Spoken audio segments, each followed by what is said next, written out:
You know, growing up in Oklahoma, as I did, hearing sirens at noon on Saturdays, that's just the norm. But this past Saturday, a lot of us did not hear that sound. Today, there is a threat for severe weather across the state, so we wanted to talk with our emergency management officials about the process of alerting people and testing these sirens. So we are joined now by Frank Barnes, the emergency manager of Oklahoma City. Thank you so much for being with us. Thank you for having me. We had a lot of people reach out wondering on this past Saturday, is our nearest siren broken? Should we be concerned? What happened Saturday? On Saturday, we did not do an audible test of the outdoor warning sirens. We had a request made to the city manager's office to not test the sirens because of a graduation ceremony that was taking place at about the same time. So we didn't do an audible test. And throughout the year, we get a couple of those requests a year for different big outdoor events. It was at Oklahoma City University? Oklahoma City University, I believe it was. Oklahoma City University. And did you let people know that there wasn't going to be a test? If you will let us know, we can tell people. Well, I think now in hindsight, we'll have that. to push that information out so that the media knows that we're not doing an audible test. We'll let people know because, you know, it is concerning, especially this time of year when you don't hear your siren sound. You want to make sure that they are working. Yeah, and we find that there's a lot of people who do follow or pay attention to whether the siren sounds, and we do depend on people calling in to let us know if they don't hear the siren near them. Sure. That's part of the purpose of the audible test. And so when we do an audible test and the siren that is closest to your home, you don't hear it, you should call and let us know or send an email to our office, and then when we can follow that up with the appropriate city department to get that siren checked. Sure. When I hear that you all conducted a silent siren test, it almost sounds like an oxymoron. A silent siren. Yeah. How does that work? A silent test is where a signal is sent to the sirens, and then the sirens reply back to that signal, and it helps test the diagnostics to make sure that the system is working. Okay. All right. So understand that, and further looking forward, maybe if you all just maybe let us know or post it on your Facebook page, that would, you know, that way people aren't as concerned, because people were really worried about their sirens not working, which is good. You want people to be concerned if they don't hear those sirens sound. Do want to move into today because unfortunately we are tracking another chance for severe weather.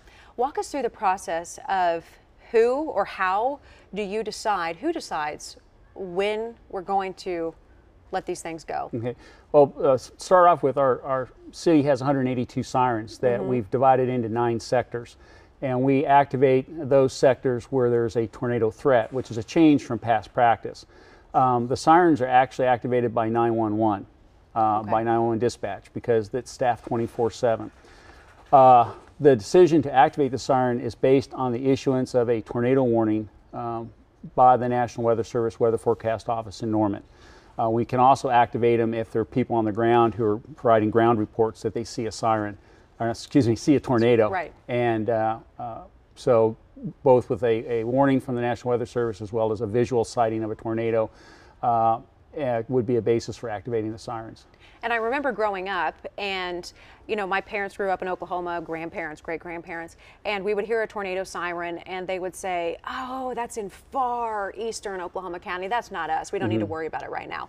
But now, when you hear a tornado siren sound, because it's a much more specific area, it's a much smaller area, you need to pay much closer attention to it, correct? Yes, you do. Okay. You know, the old procedure was we sounded the sirens in the county for which the warning was issued, which could be a lot of sirens.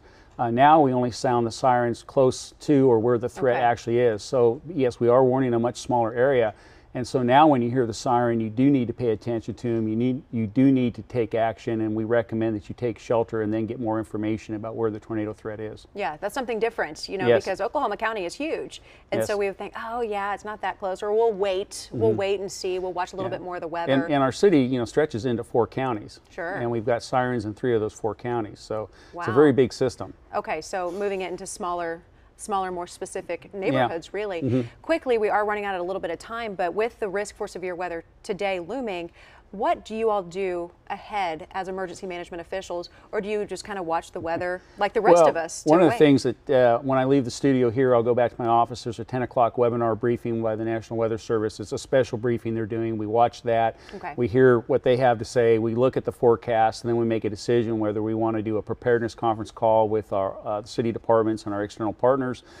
and get them aware, or do we just want to push out the latest update? But definitely throughout the day we monitor the weather and see how it develops. We'll likely activate the city's multi-agency coordination center, albeit probably with what we call a short staff, which is a smaller number of staff, to monitor the situation and see what happens in southwest Oklahoma and whether that comes our way. Why do you say a smaller staff?